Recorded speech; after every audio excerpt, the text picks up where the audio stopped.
Hello everyone! You are watching a live Twitch critique, well not live for you guys, but it is of Braden. It is a 9.77 average of 5, and we are going to start. Great. So I actually have not fully watched the video on my own, but we're going to take a look at it, see what's happening. Scrambling his cube. I'm going to also scramble.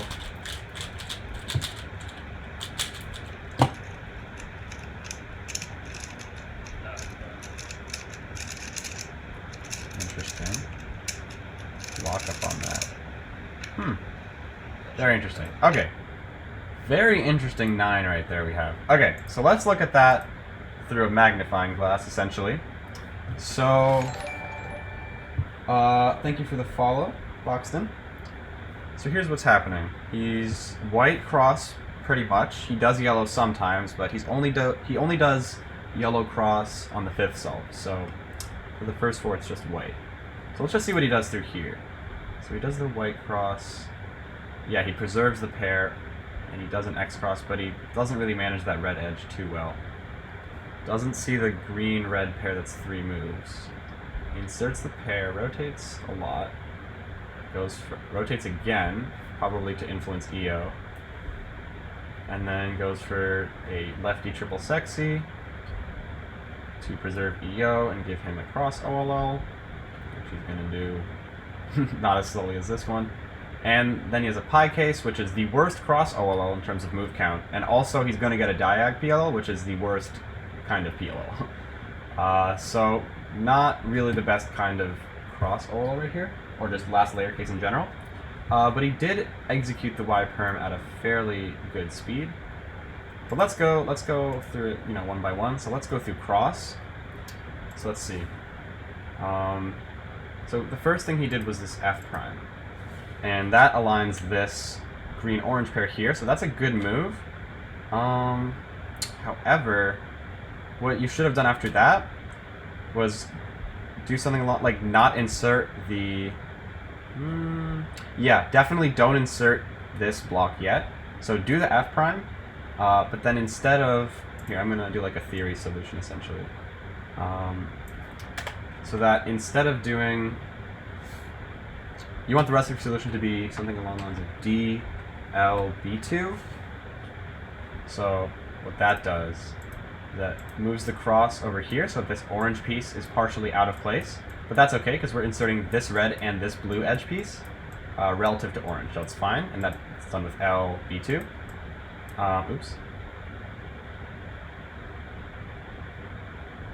So that's, stop it. You need to stop. Okay. And then you can just finish with DR2. And that's a 6-move X cross. And the way you did your X cross was 1, 2, technically 3, 4, 5, 6, 7 moves. But technically 9 if you count that L prime L. So, here, let me just. Oh, wait. Can I just bring it back? Hold on. Yeah. Okay. Hello. Yeah, I'm not reading chat right now. Thank you, Jesper, for the follow. Awesome. Alright, to cross. So, the way you did it, you did the R2 first, and then you had to manage with these misplaced red and blue edges, which wasn't the best thing. So you thought kind of short-term in terms of this preserved pair. You didn't think of how the other edges would be affected while pairing up this green and orange X cross. So L prime. Yeah, so what you messed up here by doing that L, essentially.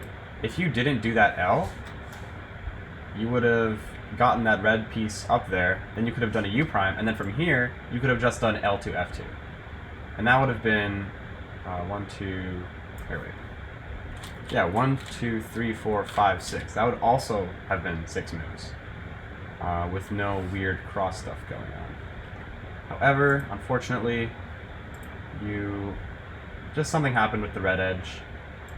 And then here's where stuff happened. Okay, this is an insane F2L case, and I'm gonna tell you all the different ways that you could approach this exact start. So, how did Okay, I had something different. Let me set it up on my cube.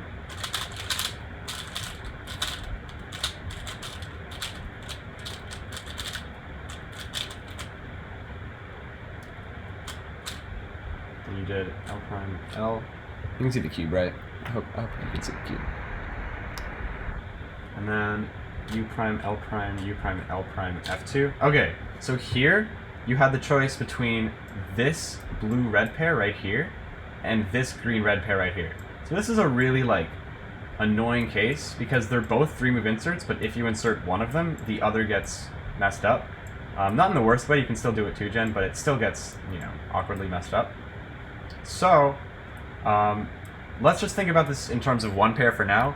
Probably the best thing for you to do out of the gate, out of this X cross, because you're oriented with red front, is rotate to the left.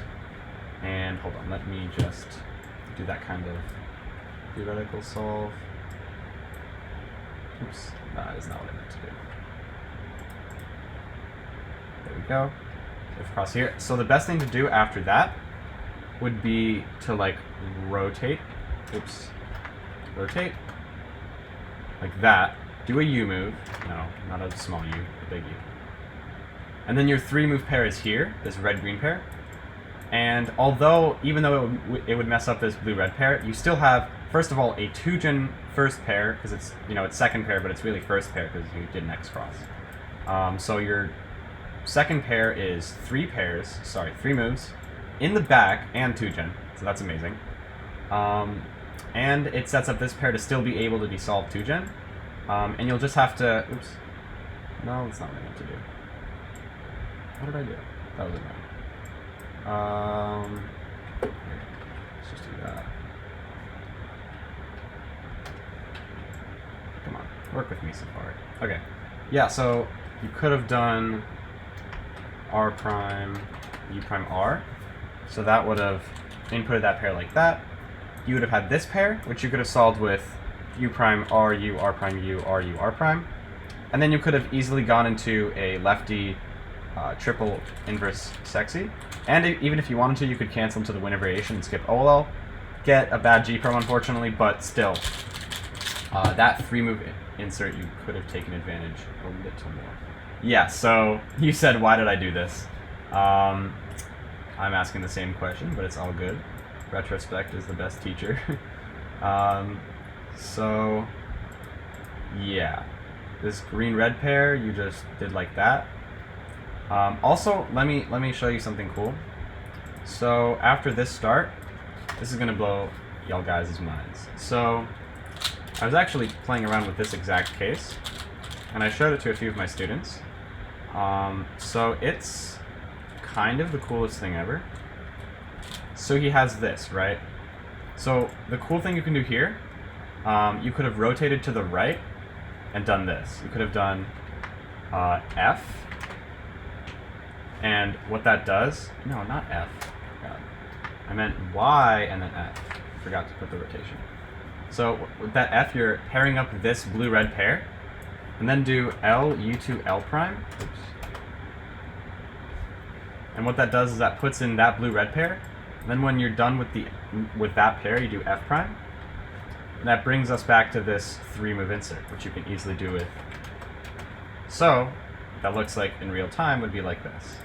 You do this pair, pair it up like that, bring it up, bring it back. You still got that 3-move insert preserved. And from here, you're in a great position to just U2 and do triple reverse inverse sexy with, you know, your right hand. All right, cool. Let's just go back to my stream manager because I briefly left it. Cool. Oh, thank you people for the follow. Brash Raccoon, Jesper Keebing. Yeah, so that solution is really cool, and I wanted to put that out there because that is definitely something you should at least know about.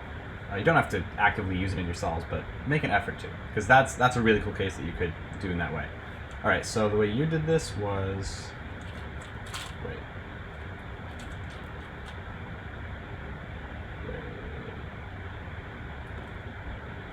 Oh, I see. Like that. Okay. So you didn't do the blue-red pair in the best way, but it's okay.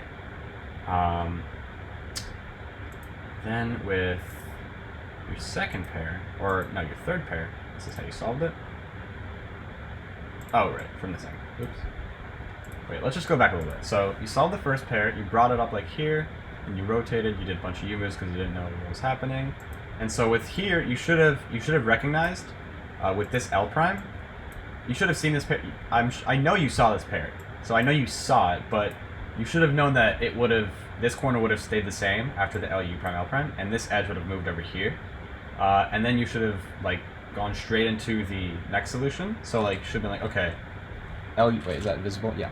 LU prime L prime, and then I would do something. I would do like R prime U prime R to pair it up like that. Or you could do U L prime U prime L. Do it with 2gen. Actually, you know why? This one is better because it literally makes a free pair in the back. So if I do that, and then you do that, you get a 3-move pair in the back. So let's make that happen. Wait. Sorry, I'm just not used to this keyboard.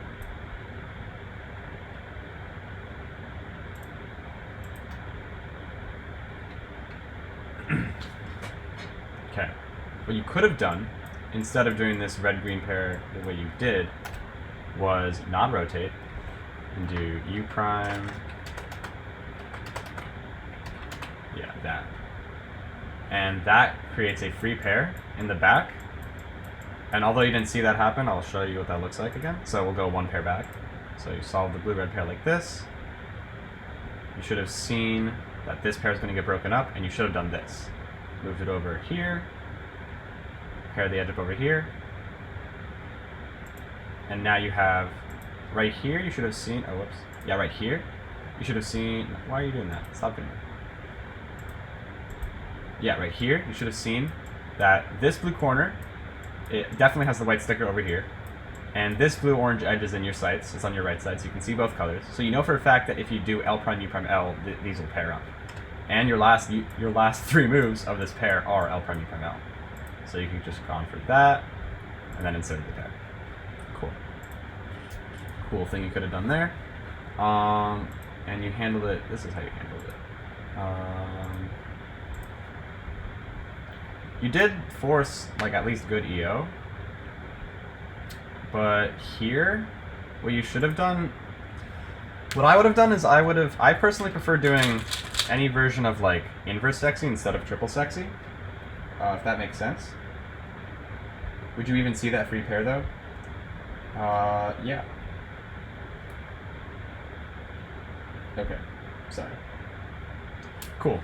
So what I prefer doing is doing something along the lines of like U prime and then L prime U, L, U prime, L prime U, L, you know, insert like that. Or do something like this, where I hold it from the back and go L, U prime, L prime U, repeat that. But I just think doing lefty sexy is clunky, and the inverse is a lot smoother and a lot easier to like stack on top of each other and have good finger tricks for it. So I definitely recommend you should try out experimenting with that. But either way, you would have still gotten across a little, because triple sexy and triple reverse sexy do the same exact thing. Alright, so this is where you know, like, what do I say in terms of how to make this better? Like, what you should have known here is that you should have known that you would have gotten a diag. Let's go back to the video and see whether you recognized, like, whether you knew it was going to be diag or not.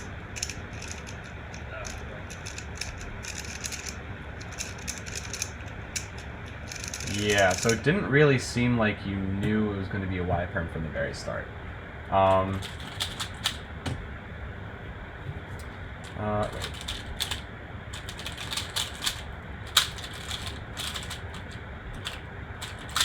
Yeah, so you had this. Let me tilt the camera a little bit this way. Okay. Yeah, so you had this. You did it like that. Wait, let's see exactly how you finger tricked it. Alright, so you locked up there, but why did you lock up?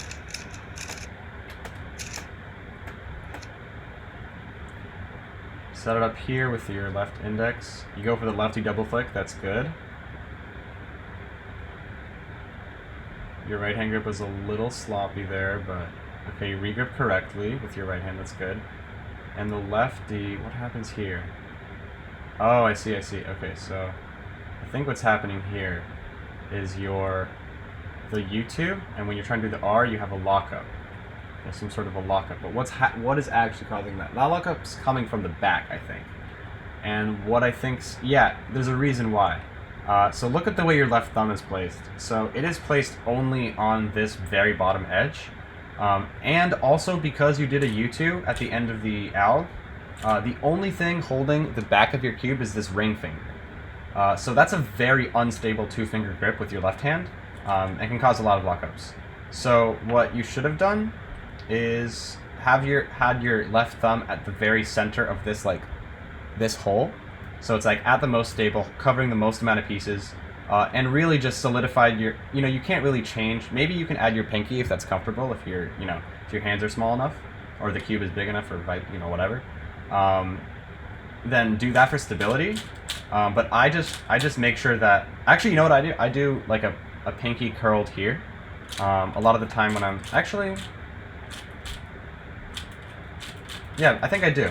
I feel like I do. I keep my pinky curled under here when I'm doing a lefty U2, just to make sure that, say I'm doing that OLL ALG, which was this. So yeah, I would definitely hold it like this, where my pinky's on bottom, so that when I do this, I'm not at risk of holding it with only two fingers like that, if that makes sense. So I'm having this third finger help sort of just have a tri-grip. It's a very awkward three-finger grip, but it is more stable than what you had.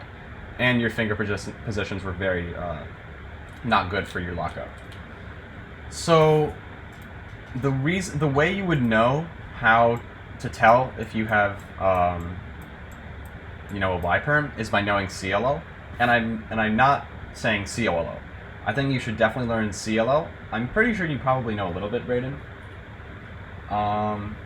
Yeah. So definitely finish learning CLO so that you can know how to recognize what PLLs you're going to get on cross cases at the very least. Because once you learn CLL, you pretty much really easily understand how to what PLL you're going to get for each cross OLO. Say I have this. I would really a year ago I would know that or you want to be in the state where you know that doing fat sexy fat sledge to this OL is going to give you a diag PLL. Whereas doing U2 in the lefty version of that would give you a U perm, or an E PLL. This one's actually an interesting CB because you can. Patrick told me it's better to do that, literally just cancel the Y perm. I know how to recognize the corners, but for headlights, PLLs after OLLs. But for headlight, it's hard to know where the headlights will be. Yeah. Okay, so CLL, that's good. Yeah, that's not really the main problem. Because this OLL didn't give you an adjacent PL. It gave you a diag PL, and you seemed as if you... Because here, this OLL can give you a lot of preview to your PLL. Because look, R2, here, from here. So if you knew that you had diag corners, you're going to get a diag PLL, then at this point, you'd have been or at this point even, you should have been okay, I see no blocks. It's probably going to be, an E perm. And then once you do the U2, you see that. Oh, actually, I'm sorry. It was from a U2 angle. So sorry. Let me redo that. So here, yeah, this is a crucial part. So here, you should have noticed that you have this block, but it's going to get broken up. And also this block is here. So it's going to get put here. And if you just follow this block and see what happens to it, you'll notice that there's no connecting blue piece to this block, so it's not going to be a V perm from this angle. So what other diag PLL, just looking at it from here, is going to be possible if we have this information too? So if we didn't have this edge, we would be oh, maybe it's an N perm, but it's definitely not an N perm, because this. So there's only one PLL that's left, and that's a Y perm. And if you know that that's part of the Y perm, then you know that you can U2 directly after the ALG and do your execution. Also, your execution for your Y perm, let's talk about that. So yeah, your U prime, that's definitely an indication that you didn't recognize it. You weren't necessarily prepared for it, because you should have done a U2 prime as a double flick immediately after, because you already had enough. Yeah. So then, You regripped with your right hand. Oh. Thank you for the bits, D-Rethy Huber. Just got a full step 7 with sub 4.5 second cross plus F2L. Yo! Nice. That is splendid. It's amazing. Alright. But for the Y-perm, what I do, I don't think it's the best. I mean, yeah, you could regrip, but when you do the sexy sledge, you're starting from this regrip, and that's kind of not the best. I prefer to start from home grip and just do it like that. And the only way to get to sexy sledge in home grip is to start the Y-perm from home grip. And the way I do that is I do this. Actually, wait, I'll set it up so it looks a little easier. So I finger trigger like this. I do my right thumb put over here on the very vertex. It's kind of risky, but it works. So F, and then the rest of the ALG, and then here on the U, the first U of the Y-perm, I do it with left index pull. And then as I'm doing the left index pull, I'm setting up 2 fingers. I'm setting my index finger back here on the B sticker of the BR edge and the vertex of this UFR corner. And the reason why is because that way I am in the perfect position after the R prime to do a thumb F prime. And the reason why the index finger is so important on the top edge for that thumb F prime is because without it, there's very little anchor or support for the F prime, and it leads to like that. So having this index finger here to support your thumb will have a much more consistent finger trick and execution. Whew! I ran out of breath. Sorry if that didn't make sense. Alright. She can take a little breath. Whew! Anyway, so then I would execute the sexy sledge from home grip. So R, left index pull, R prime, U prime, and then sledge with, again, the same index anchor thumb F prime thing. That made sense. Awesome, great. It's actually super cool that you're live streaming this really specific and insightful advice. Yeah, that's exactly why I offer this kind of service, because I think it'll be helpful for multiple people. Anyway. Okay, so that's pretty much that solve. So I pretty much gave you everything to work on that solve. So you missed the 6-move, you missed 2 separate kinds of 6-move X crosses. Maybe, because you did a 7-move X cross. But even with that X cross, you could have inserted these pairs in a really cool multi-slot way, or just gone for one of them as a 3-move insert and dealt with the other one accordingly. But even, if you weren't going to do the fancy multi-slotting thing, what you should do is go for one and then the other one. Don't go for one and go for like blue-orange. Just go for both of them, one after the other, because that gives you 3 pairs, and that's like so nice. That's basically like a two look to last slot, essentially. So that's really, really nice. And your third pair, you shouldn't have rotated. And if you didn't rotate, you could have maybe influenced a free pair. Maybe not, depends on how you would have executed it. And then on your 4th pair, I highly recommend you switch to like rotating or doing a U2 and doing some variation of lefty inverse sexy, triple inverse sexy, not regular sexy, because I think it's not as ergonomic. And then your OLL, you should have known at your speed that you would have gone a diag, which you probably did. But your recognition, the recognition is only valuable if that actually strengthens your transition from OLL to PLL. So if you recognize it and don't do anything differently about it, then that's not helpful. So you want to recognize it and actively start being like, oh, what's the best, like how can I figure out what specific PLL it's going to be? I got to look around the pieces and see what blocks are forming. And for the Y perm, you shouldn't have regripped, and you shouldn't have done the U prime. You should have just done a U2 prime and executed a regripless, preferably. Cool. That was the first solve. Let's get to the second one. Let's see.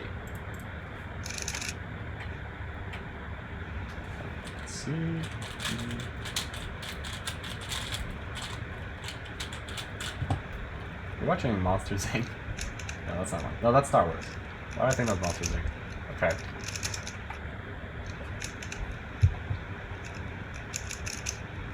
Ooh. Where are the double flicks? There they are. They're coming back. Oh. U-perm. Alright. All right. I know a lot. I know what we can talk about here. Okay. I will tell you when we do the critique. Cool. Great. Hello, new viewers. Yeah, I think for the X Cross, my main thing was that I usually either forget my next plan of action or don't plan it. That happens a lot with my crosses, or sometimes I get distracted by a better pair and forget what I originally planned. Most of the time, I just don't plan first pair unless it's easy, so I think doing that should help. Also, so what I'm getting from the first level is I need to look for better solutions rather than the first pair I see. Yes, for cross and F12. Yes, that's very true. So, yeah, so you definitely want to look for the best pair to do, not the first pair. Thank you for the follow, Elias Guzman. No, Elias Guzman. Thank you for the follow. And yeah, so start developing a habit of like doing the best pair you see and not the first pair. And you start by working on that in untimed solves. And I'll get to everything you need, all the exercises you need to do at the end of the stream as to like what your, homework is essentially. Second solve, great. All right, so let's watch that through here. So we did cross like that. Pretty good 5-move cross. Solved green-red like that. Into the back left, so good position for first pair. Went for that 2-gen. Oh, didn't? Oh yeah, so he didn't see that this was not the right edge. And he did this pair with a U prime 3. Alright. And then here he had he had this case. Okay. I see. I understand. And then he did whoops. What? Did Siri just turn on? I'm watching a video essay on Ralph's. Oh, that's funny. I love video essays. I watch a lot of them. I was looking at it from the wrong angle here. Let's just. Oh, it should be like this. Okay, let's watch it properly. Wait, no, he does it like. Yeah. Okay. So lefty moves, and then he thinks that this is the orange-blue edge, but it's the orange-green. So he sees it over here, and he sees this blue corner come out, but I don't think he necessarily saw that it was going to pair up with the edge, so you did a U prime 3. And then you had this case, which is, I'm going to have fun teaching this to you, because you can do that in a fun way. And then this, you should have seen that you're going to have at least a block somewhere. And you should have seen that your corners would skip. But for that overload, you really should know what the Pll Skip Case looks like, because it's pretty simple to recognize. Do I have another 3x3? Yeah. It's this.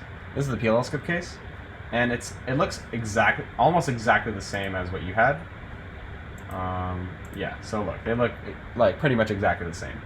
The only difference is this opposite edge over here. This edge is not opposite in the Pll Skip Case, but for your case, it was opposite. So you should have at least known that you would have gotten something close to a Pll Skip, and the closest thing that you can get to a Pll Skip that isn't a Pll Skip is a U-perm, especially when your corners are going to get solved. So you should have known that, and you should have known that the block was going to be on front, because for the Pll Skip Case, it ends with the block on front. Alright, cool.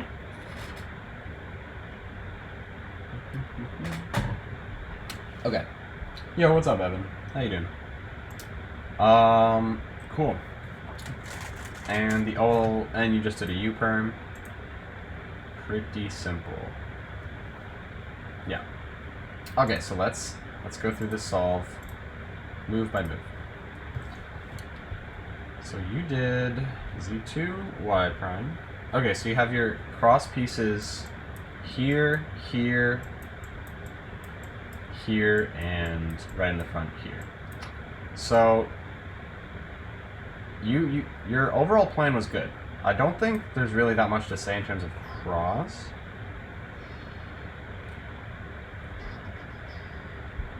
Just trying to think. I feel like you could have executed this better, like from a different angle.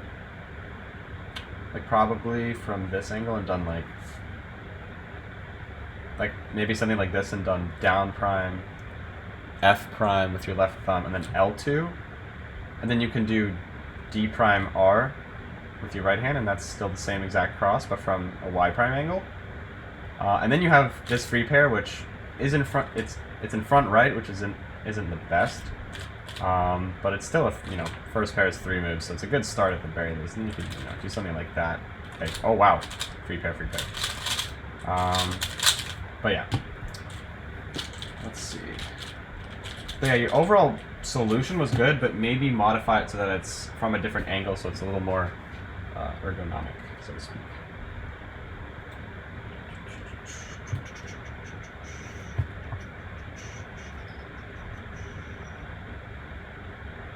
Okay.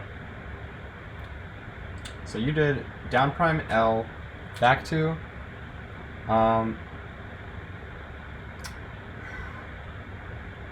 D prime F.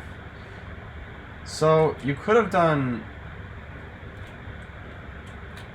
wide U prime R. That still would have put you in the same front right position. But overall, this cross didn't really have that many problems. So I think the way you did it was fine. Did you execute it in a quick manner? Let's find out. Okay, it was a little bit, clunky. So maybe change up the actual angle so that it's a little better on the hands. So yeah, just a note on that. Okay. All right. So then you did. What did you do? That's not right. I did something wrong. Diag.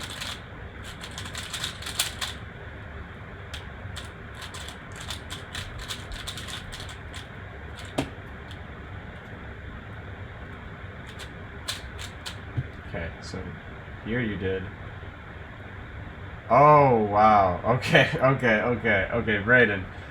So, definitely just know that, just see this blue-red pair, What I would probably, actually, yeah. Just make sure you see this pair and go for it in the back left like that, so that afterwards you can insert this green-orange pair with L prime, U prime, L, and then do that, which doesn't leave the best last F2, L2 pairs, last 2 F2, L pairs, but you could do that, and then you could do cool stuff. I don't know. That reaction looking back, I couldn't so hard as well. Yeah. Yeah, so definitely don't ignore 3-move pairs. I can't really say any more than that. And definitely this solution. Let's look at the actual solution for green-red in general. So green-red. Yeah, okay. So what you could have done, if there wasn't any 3-move pair, if green-red was the best pair, hypothetically, what you could have done is you could have just not rotated at all and done something like U2, L, U2, and that creates a 3-move pair like this, and it still messes up the cross, but after the L prime you can just insert it like that. Still creates the problem of your first pair being in the front slot, so probably not the best option, but yeah, just make sure you see 3-move pairs. Okay.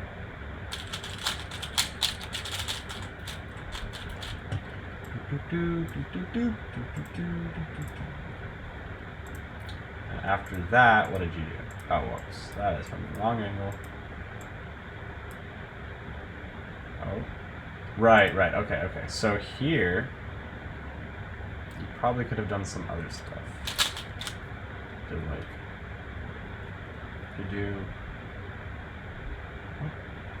Oh, okay, that. Right. Okay, yeah.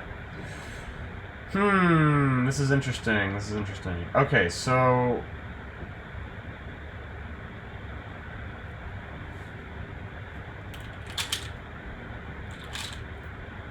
you had 2 options here. So how could you have known that this orange-green edge was not the edge you were looking for? Because the mistake you made, the big no-no you made, was accidentally thinking that this edge had blue on the other side when it clearly didn't. Not clearly, but it didn't. So how could you have known that before? I think here is when you could have known it. When you're about to insert this red-green pair, and you could have taken note of this green-orange edge. And notice that after pairing it up, it's still going to remain in the top layer. And you should have noticed this blue-orange edge also go into the front left slot like that. Yeah. And so if you had gathered that information and actually, so keeping track of this green-orange edge either way would have benefited you for both solutions. So one thing you could have done, let's just duplicate this tab. Okay, and do that. So what you could have done, if you recognize that this orange edge was not an orange blue edge, you could have immediately rotated here and done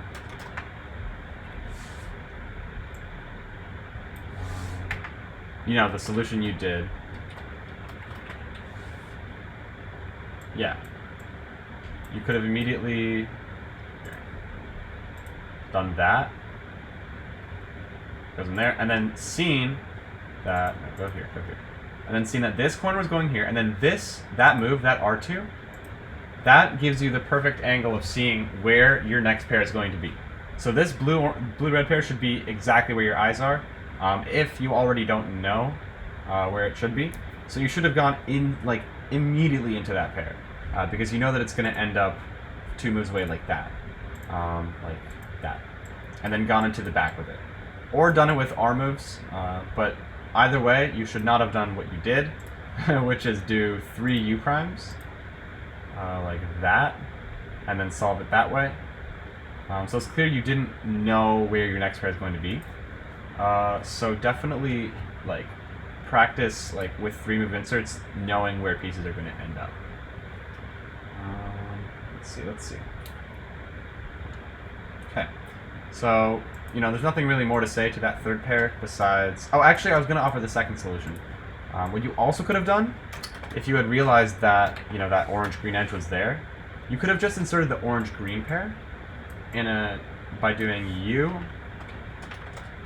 R, U prime R, or R prime U R. So that looks like this.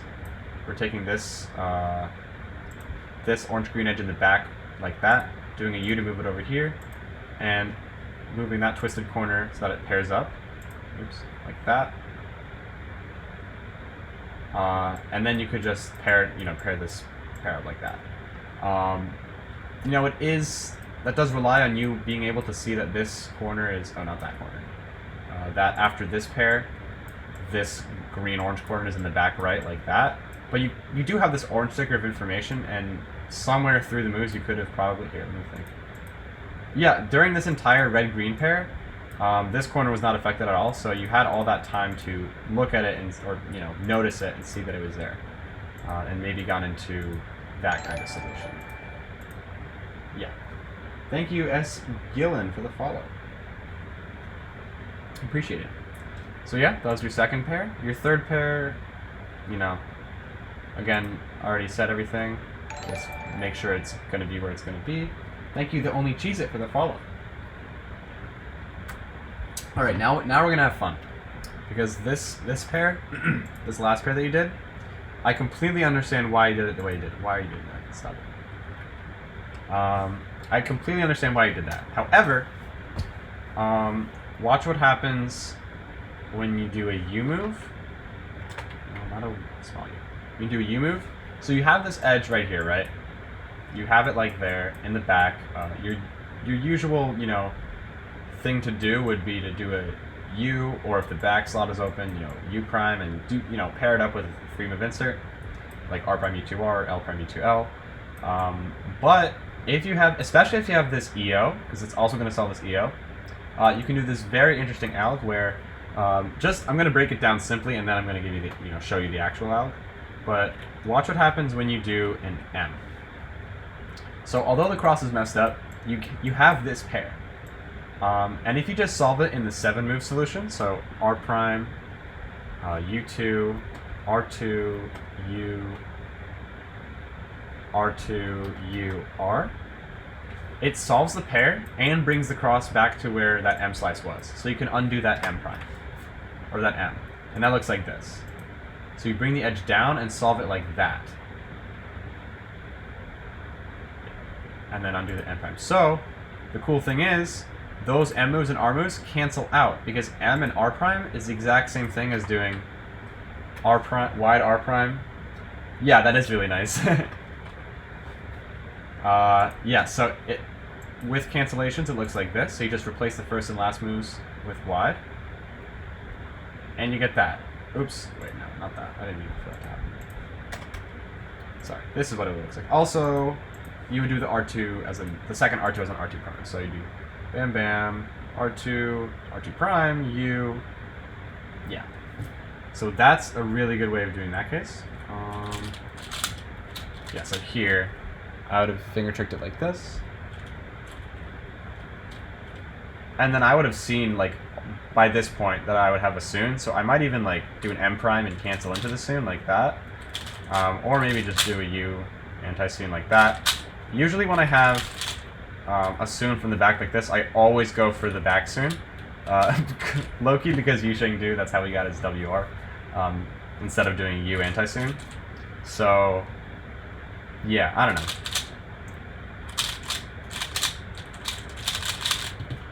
And then what did you do on this? Oh yeah, so you inserted the pair normally, and then you did this. Yeah, you did this OLL. Oops, missile angle.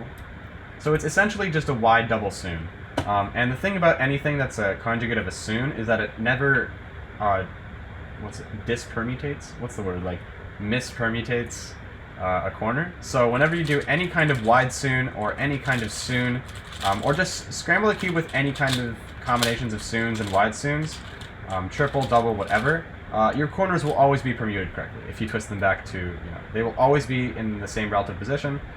So you can carry that principle to be able to predict, like, the Pll Skip Case. And, wow, that actually was it. Wow. But yeah, make sure you knew that you were going to have a block, especially on front.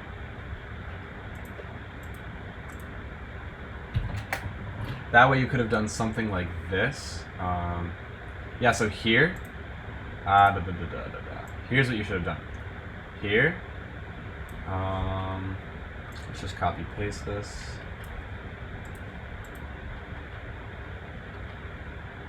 Here, you should have seen that this was your U prime from the back, and that your last move was a wide R prime, and instead of doing a wide R prime, you should have done an R prime and an M prime at the same time, so that you go into your U prime, and whatever, I don't want to type out a U prime, but you know what I mean. Are you doing a regular stream after this critique? My computer only has so much battery, dude. I'm still only on the second, so I'm like below 0.5%. Not half, halfway. I'm like at 48%. Alright, whatever. So that's how you should have executed that entire last layer. And the way that would look like this. So, can you see? Yeah. So I would do it like this. And then notice here that I have a U perm. Go into like that. And that would have been basically a pauseless last layer. So yeah, that's how you should have executed that. So overall comments on Solve 2. Cross was pretty good, but maybe do it from a different angle. You committed the cardinal sin right out of Cross, which is ignoring a 4-move pair. So definitely that. Second pair, you should have noticed this orange-green edge. You should have kept track of it, or at least noticed it, and understood that it's not your edge to pair up with this corner. That would have smoothed your transition from pair 1 to pair 2. Pair 3, you should have known exactly where it was going to go from this position, because here you're 2 moves away, you have a view of both of the pieces, so you should have known that, and then gone straight into it, so that should have been pauseless. And cardinal sin, yeah. And then this F12 pair you should have done with the wide move shenanigans. Not shenanigans, it's actually very straightforward. But the wide move out. And then with this, you should have just, been more prepared for your PLL and canceled. Cool. So that is... Oops, did I just accidentally close Solve 3? Is this Solve 3? It probably isn't Solve 3. Oh, it is Solve 3. I just called it Solve 4. Cool. On to Solve 4. We have to speed it up a little bit because my computer is running out of battery. So just want to do that. I think this is scramble through. Yeah, it looks like it. Yep, it is. Alright, there's a really, yeah, very nice white cross here. I wasn't watching though.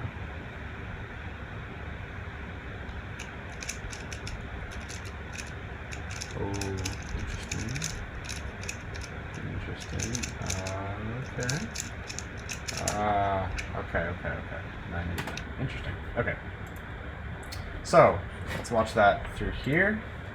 He had his cross pieces here, here, here, and here. So, like, wow, very nice cross. One move away from half of cross being done, and the rest of the cross can be solved with 2 gen. However, I wouldn't solve this edge first, but you did. So you did this. Oops, wait, it's from this angle. I keep messing that up.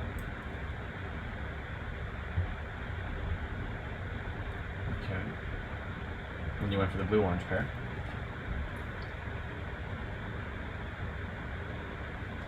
And then... Interesting. So you did the red-blue pair like that. Okay. Then you took that corner out, did the pair like that, and then you had to rotate twice for this pair. So once to pair it up like that, and twice to finish pairing it up. And then you saw this, and I don't know if you knew you were going to get a U-perm, but you should have known. Also, don't rotate for that. And if you're going to use that alg, I'm going to tell you about it if you know. But yeah, you definitely hesitated on this U-perm again, like last time, and you should have seen that you were going to have the CP skip. Because again, with that OLL, it's the same thing with diag pi. With diag pi, the alg you use, it skips CP with diag pi. So yeah. Let's see.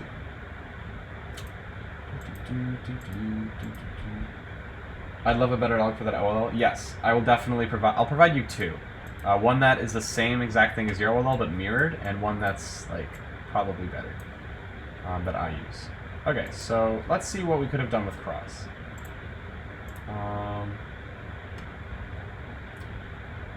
So we had it like this. What I think you really could have done is you definitely had the opportunity for an X cross. Actually, yeah, you really did. Okay, so what you should have done is you should have first done a U2, so that you're moving this blue edge out of the way from here to here. And then you had the opportunity to put this blue-red edge in the back. Oh, wait. No, wait, yeah, no, we're good. So you have the opportunity to put this blue-red edge in the back. So what you should have done after that is a B. You should have, like, you know, reached over with your index finger or something. And then do, now you can solve, you probably may be able to see it from here, but you can solve this green edge, and then doing R2D prime R2D to this is going to solve X cross. So, because you have this corner solved already, and this edge prepared accordingly. So now let's watch it happen. R2D prime R2D. And we have a back right X cross with a pretty nice start. Maybe not pretty nice, but somewhat okay start. But hey, it's a 7-move X cross. Okay, yes. Yeah, but that's definitely not the only option. It's just a good one. So what else could you have done? You also...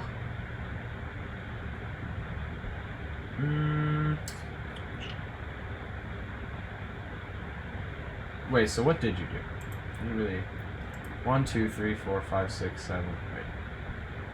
1, 2, 3, 4, 5, 6, 7? Okay, so it was an 8-move cross, but 8 moves was just... You did, you know, D prime instead of D2 prime. 1, 2, 3, 4... Yeah, so you can do a 6-move cross instead of a 7-move cross like this. So you start the same way. You start by doing a U2. And then just do... Insert the green edge with L. And then insert the blue edge with R2. Actually, you can do a 5-move cross, and then and then you have this, you know, red edge 2 moves away, which you could do as U prime B2, or you could, you know, do it from a different angle. maybe do something like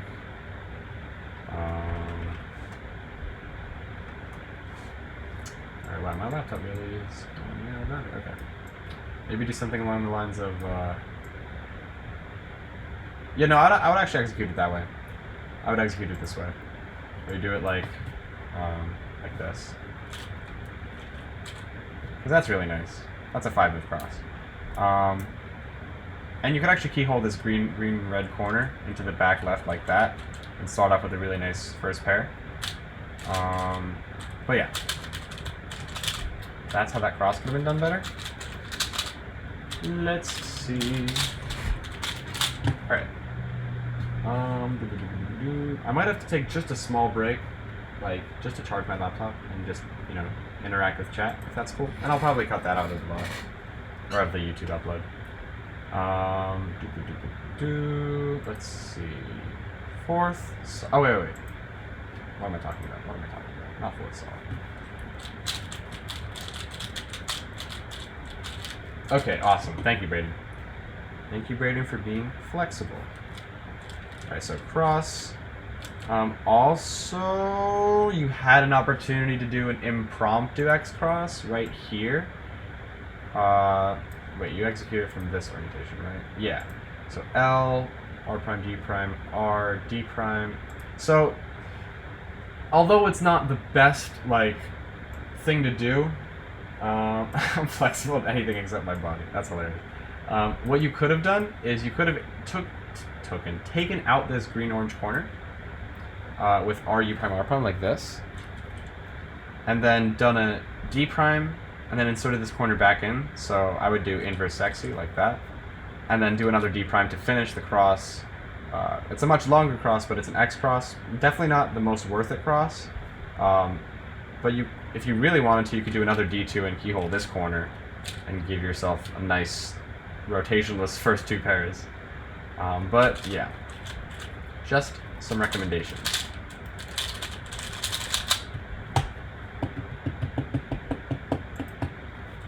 Okay, so then you did this pair. You did blue-orange. And here's, okay, so yeah, here's where you messed up.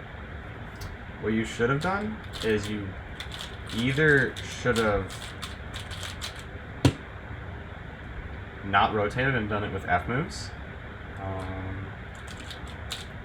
Yeah, so here, what you should have done is either like just not rotate at all and do U prime, R, U prime, R prime, and then F, U2, F prime, because that sets up for a 2-gen pair, but I probably wouldn't actually do a 2-gen. Or you could do U prime, F, but that, or U prime, F, U prime, F prime, but that sets up for a worse pair. What I would do personally is I would rotate and then do L, U prime, L prime.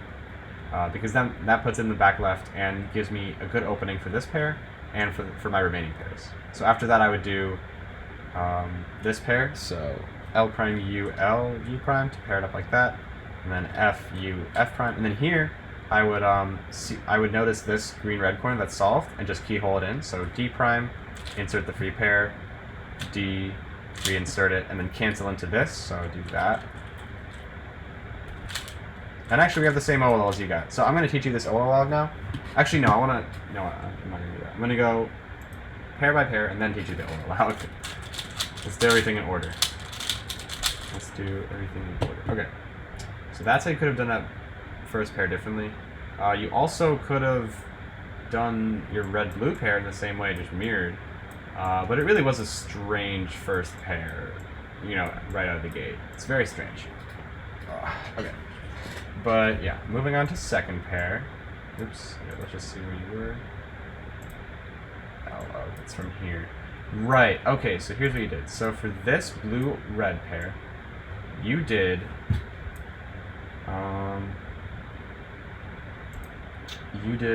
lefty sledge, and then finished the last move of the lefty sledge with the rotation. And then you took this pair out and did it like that. Okay, so here's where you could have fixed up. So let's talk about the second pair first of all, or, you know, the latter pair. So let's say you've already committed to this lefty sledge and you're doing the rotation.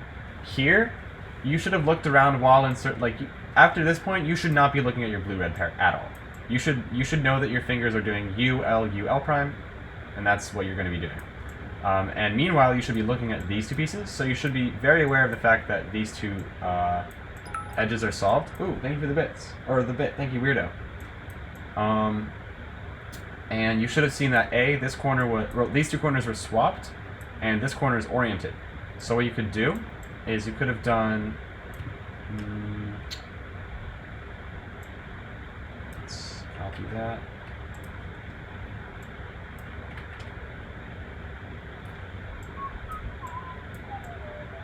Yeah, so you should have done, what is it?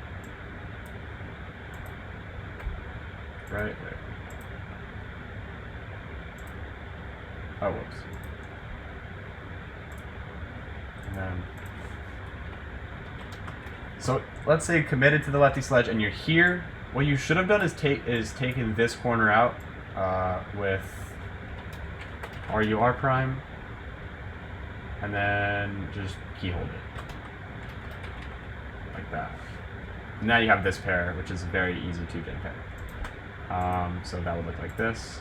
Take the corner out, put the corner back in, and yeah. However, let's assume that we're here and we have not committed to the lefty sledge, because here we can make better decisions. So I'm pretty sure that you didn't see this red-green corner. Although that is probably the... Actually, I don't even think that's necessarily the best option. Because... Oh, wait, I'm thinking. No, that wouldn't be good. That's a bad solution. But say you didn't see this red-green corner. I think the next best thing to do is ignore this pair, because no matter what, you either have to rotate this way or rotate in a just not fun way to get it solved. So maybe just try to influence it differently by solving another pair. So the way you do that is you would see this green-orange corner. You should have known that this green-orange edge would be solved one way or another, like throughout the beginning of the solve.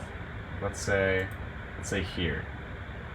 Yeah, right here when you rotate, you should have seen this. You should have seen this edge and noticed this corner as well. So after that, you should have done, instead of approaching the red pair, the red-blue pair, you should have R, U prime, R prime. So now you have this corner in the top layer, along with this edge ruined and the blue pair, broken up. Then done a D prime, keyhold the edge with U, R, U prime, R prime, and a D move. And look at that, we've got a really nice green-red pair and a really nice blue-red pair. So no matter what you pick, it's going to be good. And then you can just, it'll be pretty breezy from there with it just like one rotation. So that would definitely be the best pair to go for, because here you have the back left pair ready, or solved. Or do you? No, after here. Yeah, so you have it solved here. And you have the opportunity to keyhole this corner into the back. So if you have both of your back pairs solved, you're in a really good position for your last two pairs. So yeah, let's see. So that's the second and third pair covered. What did you do for your last pair? You had this. Okay, wait, let's just look back at the second and third pair solution. So you did that, lefty sledge, oops. Okay, that, took the corner out. Shouldn't have done that, you should have keyholed it in a better way. And then here, alright, there are multiple solutions you could have done, but you shouldn't have rotated for this pair. You should have you could have had a much smoother and well-flowing last pair if you just did it 2-gen. So the way you can do that is by doing this. Let's see here. Yeah, so what you want to do instead, or one of the options, in fact, I'm probably going to really only recommend this option. The other option is for the mirror pair, but I don't think it's a good one for... It actually might be a good one for you. Depends. Is L prime, U prime, L. So you're basically inserting this corner misoriented in here, and then you have this edge here, so you can probably guess what you're going to do from there. And you do U2, and you insert the pair like that. So that would just look like this. Bam, bam, insert the corner, finish that pair. And you could have sledged, but you still have a really nice OLO if you did it that way. Another way you could have done it, which I don't think is... I wouldn't do this, but, you know, everyone has different preferences towards finger tricks, so maybe you might like this. But actually for... Here, I'm just going to make a new... I'm going to introduce this... Or actually, I'm going to talk about this pair... No, let's just do it this way. I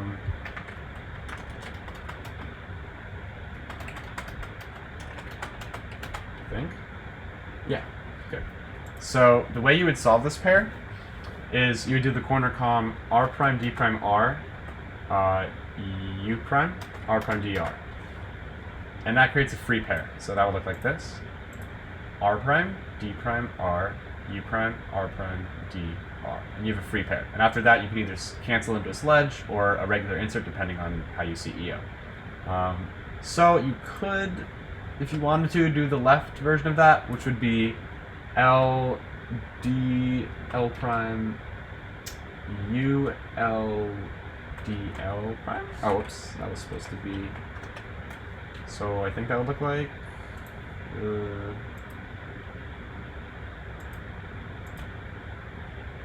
Oh, whoops. This is supposed to be D prime. Yeah. And you could have done that, maybe? But what would that have given you in terms of OL? I'm not really... I'm a little shaky on this suggestion, but I'm just putting this out there. Okay, you would have got... not the best OL. What if you sledged? What if you just sledged?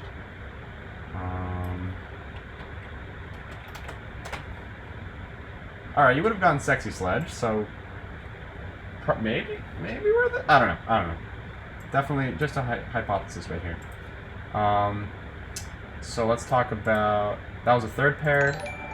Oh, thank you, Great Cube, for the follow. Thank you, This Isn't Hudson, for the follow also. I didn't catch that one. Let's see. Okay, for this... Oh wait, no. We're still on this pair. No, we're not. I already covered that. My bad. So those are two ways you could have done this pair differently instead of having to rotate. If you rotated in order to influence EO, you should not have rotated for the... you should not have done that and rotated and done with L moves. You should have just inserted it with F moves, like that, from that angle. However, okay, so for this OLL, what you can do instead, so it's the same case, it's the same L, but mirrored. So the way you would do that is...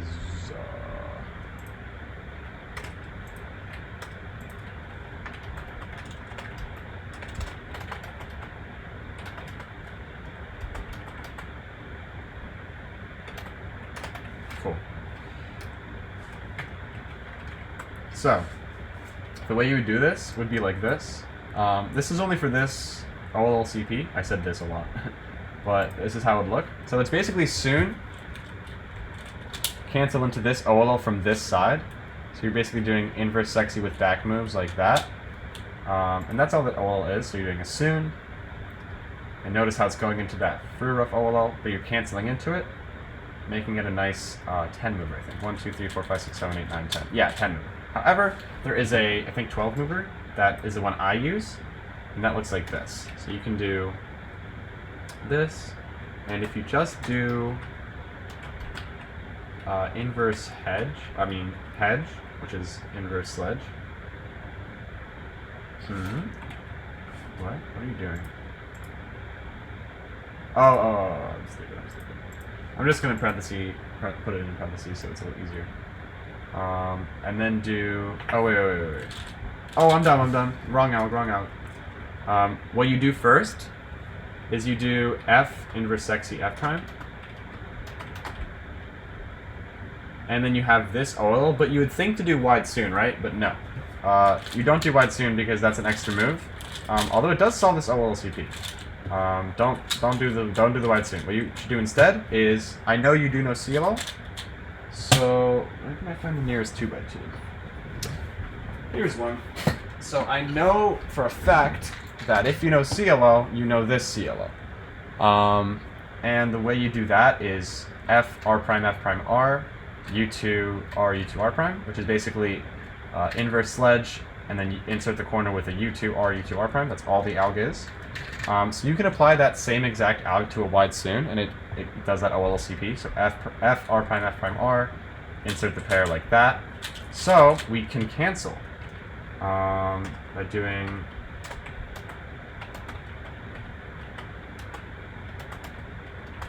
So what happens is this F prime and F cancel, and this R prime and R prime turn into an R2, I think. Yeah. So it becomes this alg, and that would look like this.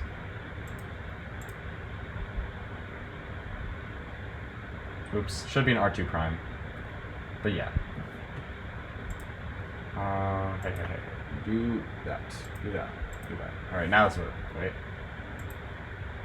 Once more. Do. That alg is so much better. Yeah, this alg is great. So yeah, that's that OLO broken down. And, you know, because you did the correct OLCP, you should have known that you would have skipped CP. But, I mean, there wasn't really too much to say about your U-perm. It was just a, you know, a little bit of a lockup there, but, you know. Yeah, it was fine. It was good. It was an okay U-perm. Just make sure you're able to recognize and prepare for that in like a more consistent way, so that you're not like, I don't know. Your execution felt a little choppy, but that's okay. It happens. So onto the fourth solve. I think after the fourth solve, I'm gonna take a break. So yeah. Let's see the fourth solve. Let's watch it. He's inspectionizing. Ooh, big pause. Some regrips. Oh, interesting. Ah, third U-perm of the average. Very interesting. Very interesting. Okay. So let's watch that here. Or let's look at cross first. So cross, these are here, here on the top, here on the side, and back here on the top. So really not a good spot for cross. So here's how we handled it. R prime F, and that, and then that. So there's a Y2 in that cross. Really could have, yeah, definitely don't do the Y2. That's for sure. So here's how you could have handled that a little better. Let's duplicate this. Yeah, I'm at 20%, so I think I can do the fourth solve in that amount of time, and then take a small break. If that is all good with y'all. Alright. So so here's what you could have done.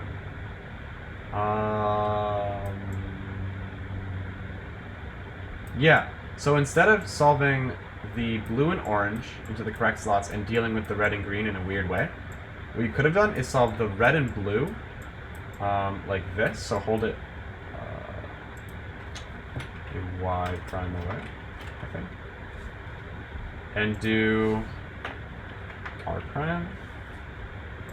So that puts this edge, no, whoops. I meant to say U R prime. So you're putting this edge in here, and then you're doing F to put that blue edge in here.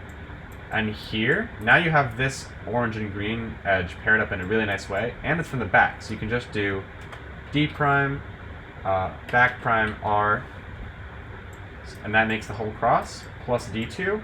You could also take advantage of the fact, if you were to, you know, plan this entire cross like that, you had the opportunity to see this blue-red edge here, and you could have done an impromptu or a planned X cross by noticing this red-blue corner and doing L prime U2 L before you do the D2.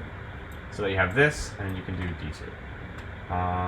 So that's a 1, 2, 3, 4, 5, 6, 7, 8, 9, 10 move X cross, but without the added 3 moves to make it an X cross, it's just a 7 move cross, which is not horrible, but if you execute it in a good way, It would look... Wait, did I misscramble? Let's see.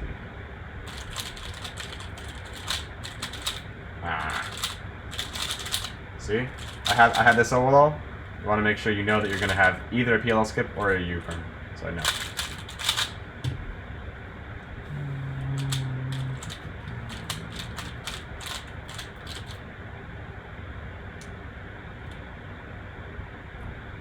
Yeah. So here you would, like, even though it's 7 moves, it's quite easy to execute.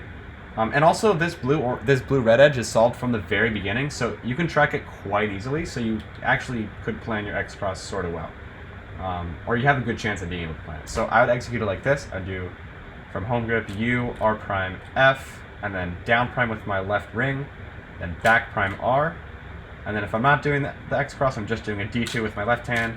But if I'm doing the X cross, then I'm doing it like that. And that also creates a free pair here, so that's pretty dope. But yeah.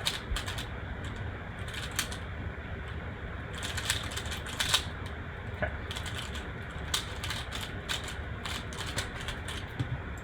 Let's see here.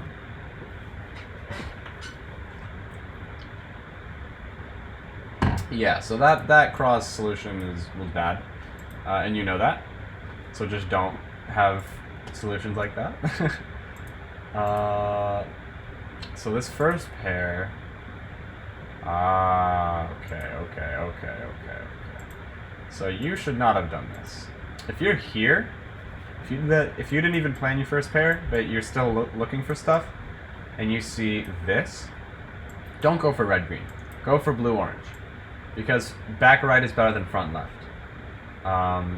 And just doing R prime U, R U prime, and insert the pair like that, that is so much better. Let me just do the same thing you did. Okay. Oops. I definitely didn't do the right thing. That's okay. I'll follow along here.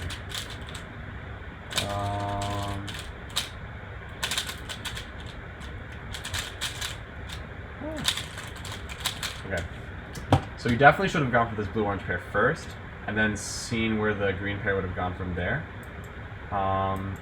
Or honestly, I would go for the blue-orange pair and then the green-orange pair, because I know this corner is going to stay here, and I can just rotate and do it 2-gen into the back. That would look like this.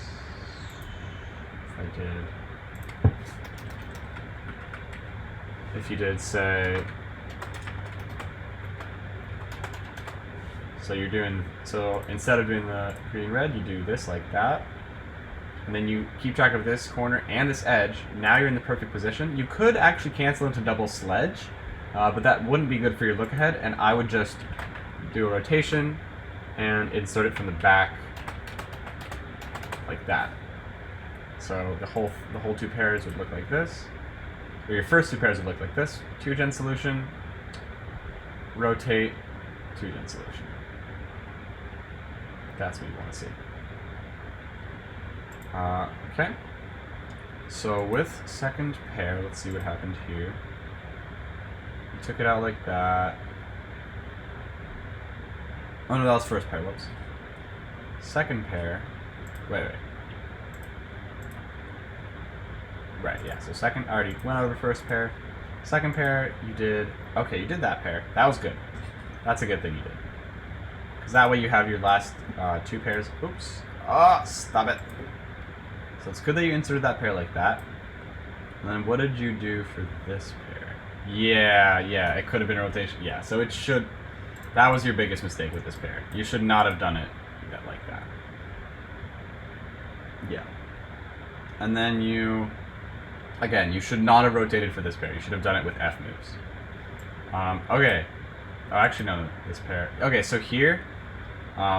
again, with the U-perms, you should have noticed you had Soon corners, like anti-Soon corners, pure anti-Soon, and seen that you would have gotten a U-perm. Or at the very least, seen that you had opposite corners, which means that you would either have a CP skip or a diag. So you should have known that at the very least, that you had no chance of getting an adjacent PL whatsoever. Oh, what's here from this end? So you got a CP skip, got the U-perm, readjust. I would have done a U prime. from here, I would have done a U prime and finished the PL without any AUF. So yeah, that's that. Not really much to say in like the OLO and PLO algs themselves are fine. It's just the recognition is a little spotty. And the AUFing. But yeah, that's the fourth solve. Nothing more to say there. On to the fifth solve. Oops.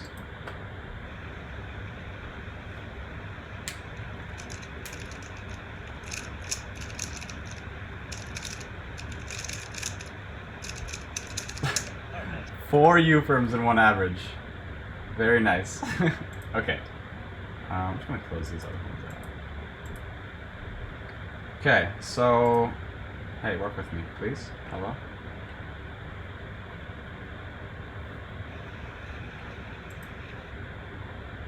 Alright, doesn't matter. It doesn't matter. We have the recon. So, let's see what happened here. Also, that was a 7. That was his best solve. 765. Yeah. So you actually had a pretty consistent average first of all. You had a 950, a 10.4, a 9.8, a 9.9, and a 7. So overall hovering around high 9 with one time over 10 seconds. So you at least had that, you know, sub 10 consistency going for you. And you had that nice 7. So let's see what happened. Ooh, we got a 4-move cross. Very nice, very nice. Oops. Yeah, because we have this yellow cross piece solved. Keep in mind, he went for yellow cross this time. So 4-move cross, very nice. It's good that you didn't do R prime and then D2 F B2 D2 or something like that. It's good that you knew you could do R B prime and then R2 F. And oops.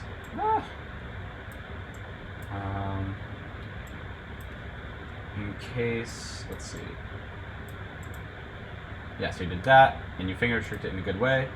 Here, okay, so you definitely planned, I could tell you planned your first pair, and the fact that you planned it to be this one is very good. Because you put it in the back left, excuse me. And you did that. Normally, very good. However, you should have known that doing that would turn this pair into this corner being put over here, facing downward, and this edge essentially doing a U. So you should have known that, and what you could have done from there is, so from here, you do this green-red pair, and then what you could have done is, well, actually you could have gone for this green. Oh, you did go for the green. Yeah, yeah. But what I might have done is I might have just like looked ahead into this pair, and then do U prime L prime U L to pair it up like that, and then insert. It does create diagonal pairs, but it creates this pair, so it's really nice. And then 2-gen. So it's actually a 2-gen finish. Or 3-gen finish, RUL. And actually this CLO solves the... Anyway. I think I'm on the scramble... No, I didn't. Okay. So then you did your first pair like that. Very good, very good. No problems there. So the problem that arose after that was being able to see this green-orange corner. So how could you be able, say you're planning your inspection and you see this, because you want to be able to plan, if you can see your first pair very easily, maybe try to plan even farther than that. So you knew that this pair was going to be solved L prime U L, U prime L U L prime. So what does that do to this green-orange pair? You should have tracked what it would do to this pair. So that you could go into the second pair very easily. So with L, U prime, L prime, it puts this edge in the slot like that, and this corner doesn't move at all. It stays the exact same. So the U prime brings it over like that, and then L, U, L prime doesn't do anything. So really, all you had to do is just figure out what these 4 moves, L prime, U, L, U prime, do to the pair, and that puts the edge in here and just moves the corner over here essentially. And then after that, it doesn't move at all. It goes down, but it comes right back up. So what you should have been able to see that, at least, like try to inspect that in inspection. And let's see, did we check messenger? Or did I check messenger? Great. And then you did do this pair, which was the best pair to do in my opinion. But you know, again, you didn't see this corner, so you should have seen that. I have a spoken comment about my Z perm. Ah, yes. Non-NPL make a different. Yeah, we can definitely talk about it during the 1 hour private lesson. I can definitely help you out with like certain adjacent PLLs. Because yeah, you know, doing doing EPLLs for 4 yourselves is definitely a little bit lucky. But getting lucky is not a crime, so I'm not gonna, you know, sacrifice things to talk about because of that. Alright, so after the cross we did this pair like this, and then second pair, okay, so third pair, take it out, the red-blue one, you put it back in. Okay, so this was a 1, 2, 3, 4, 5, 6, 7, 8, 9, 10, 11 solution, 11 move solution. So here's what you could have done instead. You could have just done a D move. A D move like that, so that you have the corner here, and then you can just do double sexy. Like that. And you actually would have given yourself a pretty nice pair from this angle. It's 2-gen. It's very spammable. Then you just do a D prime, and that's 1, 2, 3, 4, 5, 6, 7, 8, 9, 10, which is 1 move fewer, and you would think that's like, you know, 1 move fewer, it's not that big of a time saver, but look at what it does to this pair. It gives you a 2-gen pair, and it's very easy, it's very simple RUD. Like look at how I can spam it. And that's it. And now I have this pair, which I can easily recognize and go for very quickly. So just something to keep in mind when you have, you know, a twisted corner and a free slot. Definitely don't take out the corner with the edge, just do a D and somehow insert it like that, if that's your best option, because definitely going for this pair, you could go for it, but I wouldn't do it. I would just keyhole this pair and see what happens after that. Hello, Dennis and Dennis. Hello. Yeah. So then you did that pair in the bad way, and then you had this. Okay. Interesting. Okay, so I find it interesting that you did RU prime, R prime, U2, RU, R prime. It's very interesting. 1, 2, 3, 4, 5, 6, 2, 3, 4, 5, 6, 7. Oh wow, it's 7 moves compared to doing a U2 and then doing.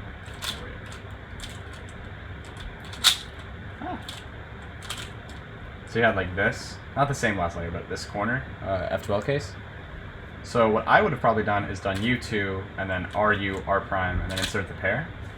But you did it in 1 move fewer. So if that, let's see if that like worked out for you in terms of execution, in terms of smoothness.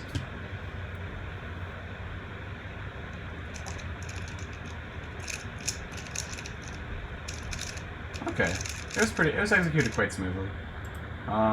So I wouldn't, you know, that's a pretty good solution. Just keep in mind that there are other alternatives. But yeah. And then you had this same OLL with the same, you had the same OLL CP as the one on Solve 2, I believe. Yeah, Solve 2. So, you know, again, did it look like you knew you're gonna have a Z perm or, you know, an EPL?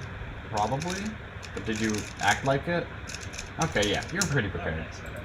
You were fairly prepared. What I would do personally,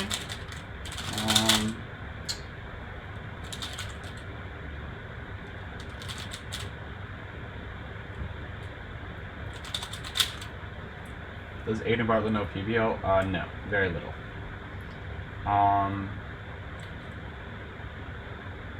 Yeah, so here you should have known, like, what you could have done is canceled into it like that, and that would have been quite fast. You did execute it like this. That might have been kind of good. But what I would have done if I just, you know, came to the PLL like this and saw it, I would do a U and then do the M prime U, M2 U, M2 U, M prime U2, M2 L, which goes. Wait. Yeah, it goes like this. I'll just make I'd probably use your fourth actual pairing if I knew I'd get a dot case and wanted to cancel the sledge and consider it. I see.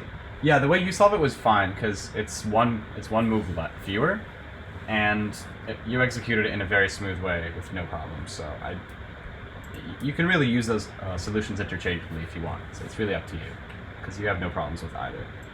And both of those solutions are very good. So yeah. So you either should have canceled into this alg or just done a U and do the M prime U.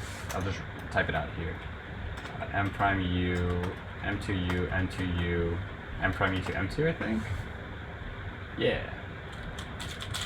That's the alg I use. Ah. And it's from a different angle and does a different AUF, but I like the alg. It's like, wow. Yeah. Alright, I'm clearly not in the Z-perm shape right now. But that's okay. So, oh, George the Bad Boy, thank you for the follow. Okay, great. Let's see here. So, that is pretty much it for the fifth solve. So let's just watch the video again and make some final comments. Cool. Let's just recap. And yeah.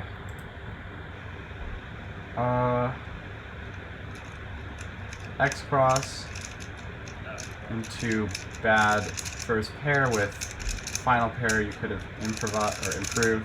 The lockup was caused by the bad grip you had for the OLL, so make sure you have more support on that. The third pair you shouldn't have rotated. Fourth pair, what was that? Oh yeah, it was triple sex. Yeah, so fourth pair do triple inverse. I had a comment about my Z-perm for the fifth afterward. About your Z-perm?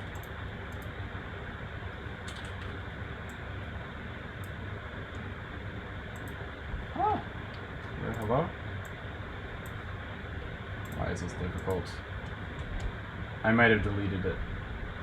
I don't see a comment in the reconstruction about.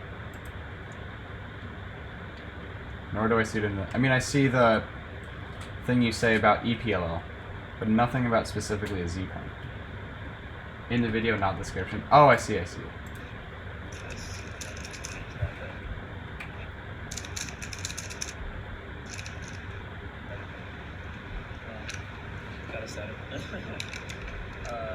That isn't, just for the record, that isn't how I normally do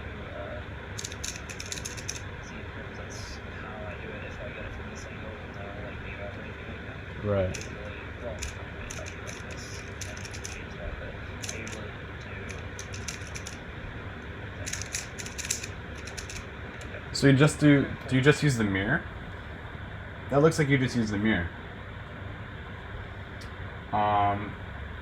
But you do M2s with your right hand, so that makes sense.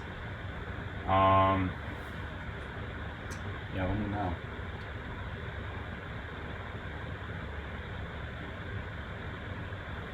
But yeah, that's pretty much that for the first solve. Also, yeah, make sure your Y-perm execution is regripless, or starting with the thumb at the very least. Kinda, yeah, depending on how I get it, I either push with left pointer or flick with left, or like that. Yeah, you should just do a regular that kind of action. Nothing fancy, nothing like that or anything. Ah, thank you, the Happy Cuber, For the follow. Okay. Second solve, or actually, I feel like it would be.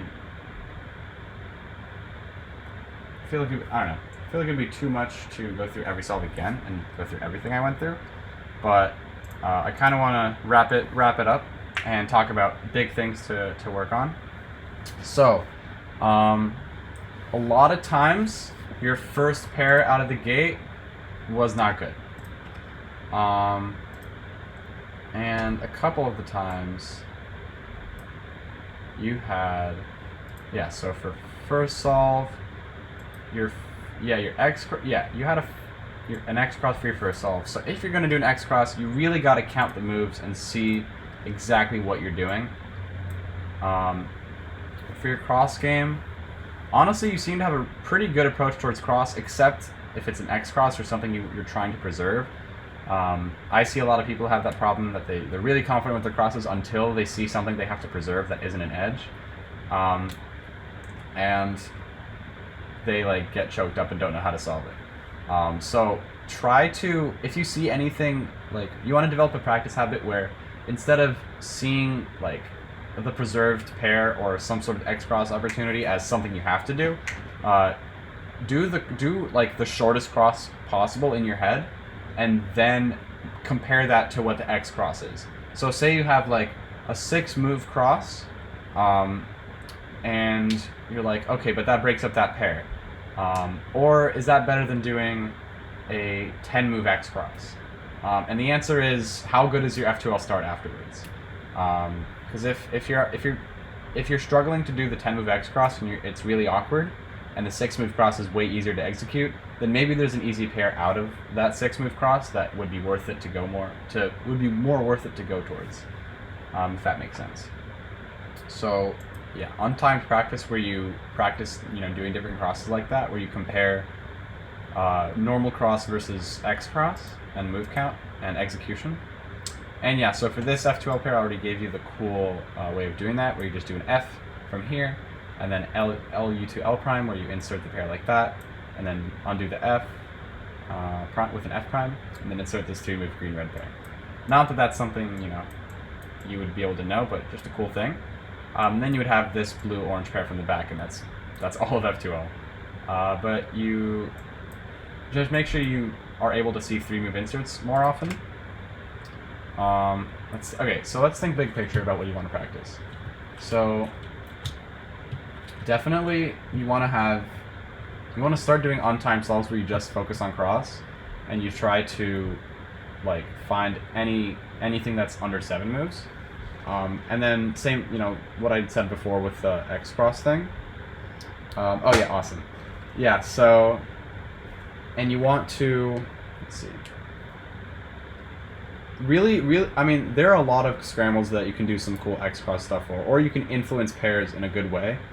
So definitely like try to get the most out of any scramble and see if there's a solved edge anywhere, or a solved corner, or a weird setup to a 3-move pair that you might not be able to see otherwise. So definitely like see if you can insert one move in a cross and affect the pair differently. And I think you should also like a really good way of improving your cross game is like reconstructing really fast cubers. And the reason why I say reconstructing is because, I mean, watching reconstruction videos is okay. It's an okay way of getting better at your cross. But that's very passive, and you want to actively improve your cross game. And the way you do that is by literally trying to reconstruct the solve yourself without any help. And that way you're looking at the scramble and you're sort of seeing it the same way they are. You're both going, oh, I wonder what the best thing to do is. And usually the best thing to do is what they did. So you look at that. Sometimes it's not. Sometimes they could have done something better. But really like reconstruct fast cuber solves and like develop a habit of trying to like think of what Felix might do for this cross. Sometimes that kind of mentality can actually make your solving better. Because sometimes I like put myself in the head of a fast solver and then like I solve better, and I'm like, wow, that's weird. So yeah, definitely practice that in terms of cross. And in F2L, reconstructing fast cubers is really going to help your F2L game, because there's a lot of tricks they do that they don't really talk about. Just like really subtle things, like picking the kind of, like it really helps in terms of seeing what kind of pairs they pick first. Like I was reconstructing Felix earlier today, and I thought he was going to go for a pair where both pieces were in the top layer, but he went for a flipped edge pair where the corner was solved, and he just did a wide U move and the big cube flip alg and wide. He just literally slice, flip, slice, and I was like, huh, okay. And he got a 5 with it, and I was like, well, that works. But yeah, definitely see what they're doing. And at the same time, you should also be doing like lots of untimed solves where you're treating the F2L the same way you are with the cross, where you really try to find the shortest F2L, and you just treat it like an FMC solve. You might have heard me like say that before. My chair looks comfy. It's a little comfy, but it gets a little uncomfortable after I sit in it for a while. But yeah, so definitely practice like F2L FMC or CFOP FMC, FMC FOP, whatever you want to call it. And let's think. Really open your mind up to keyhole. Keyhole can make a lot of bad pairs good. Like I think there were 4 or 5 instances alone in this live stream where keyhole like made a good pair better, or made a bad pair better. I'm gonna replug my laptop in because we're at a nice good 2%. So it's gonna be a little more laggy, but it's fine. Yeah, so that's the way you wanna practice F2L. Also, I'm seeing you're having tracking problems with your F2L pairs, and the way you develop that is developing a good foundation for look ahead. And the way you develop that is by doing specific practice where you do on-time solves and you try to do 2 pairs at a time blindfolded. If that's too much for you at the very start, then just do 1 pair at a time. But that's also a really good way of practicing cross plus 1, where you just do you just try to track your first pair in cross, which you did do for I think your 4th solve or your 5th solve, which is good. But you had a 4-move cross, so like start seeing if you can branch out to 5-move crosses and see can I track my first pair on any 5-move cross? Can I do it blindfolded on any cross? Can I do cross plus 1 blindfolded on any 5-move cross?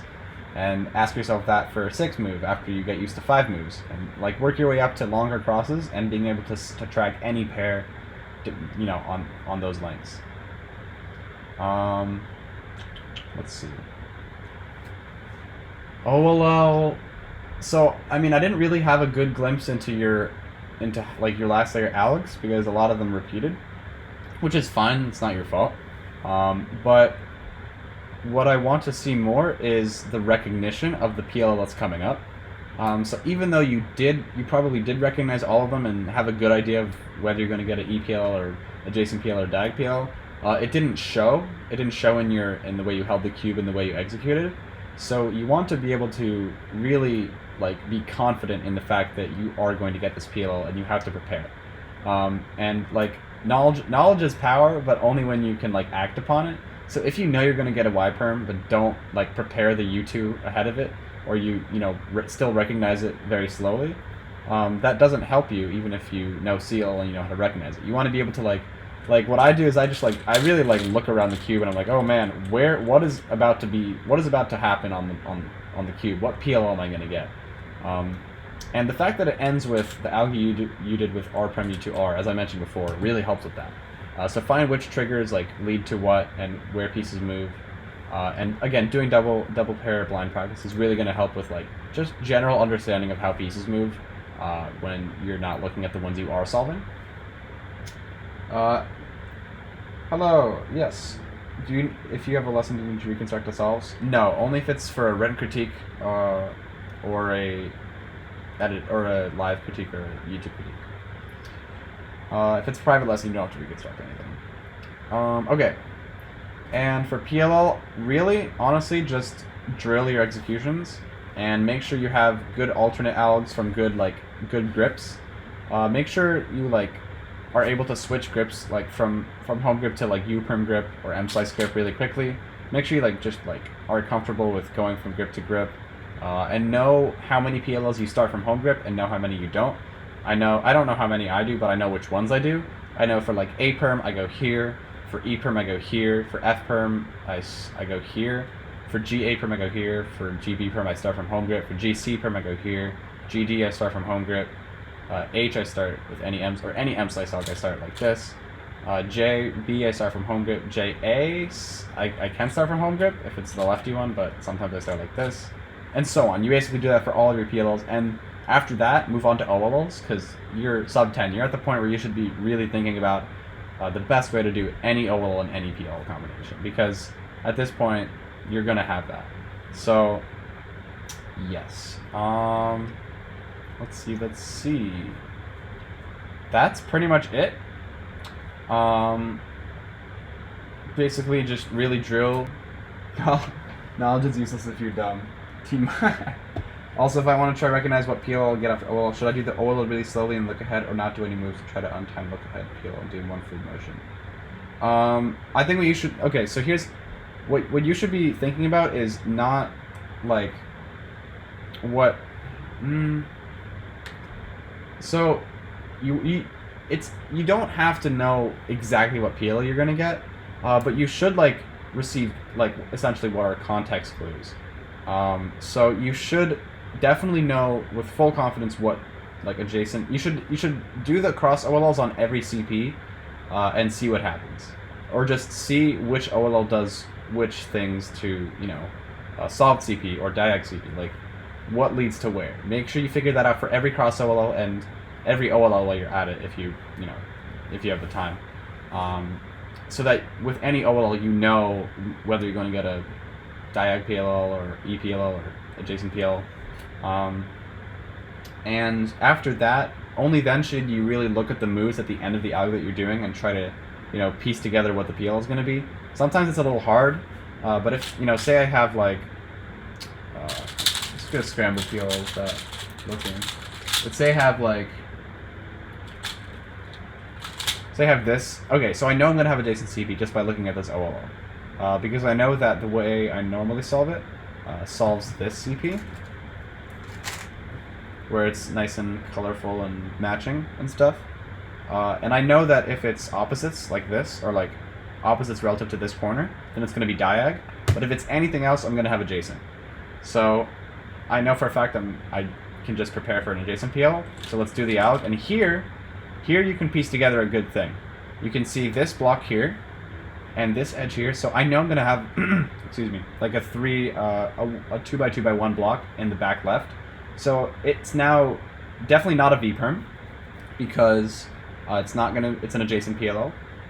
So it could be only one of two things. It could be an AB perm, or an AA perm. So it's an AB perm. That way you can like really solidify the way you go into your PLLs and have full confidence of what's going to happen. That's why people, a lot of fast people like Felix, they go into their PLLs a lot smoother because they have a lot of information about the PLL before they've even started their OLL out. So yeah, cool. Oh, Cube Master, thank you for the raid. I did not notice that. I was not on chat. Hello, hello. Hello, hello. All right. Yeah, we actually, thank you for the raid, Sam.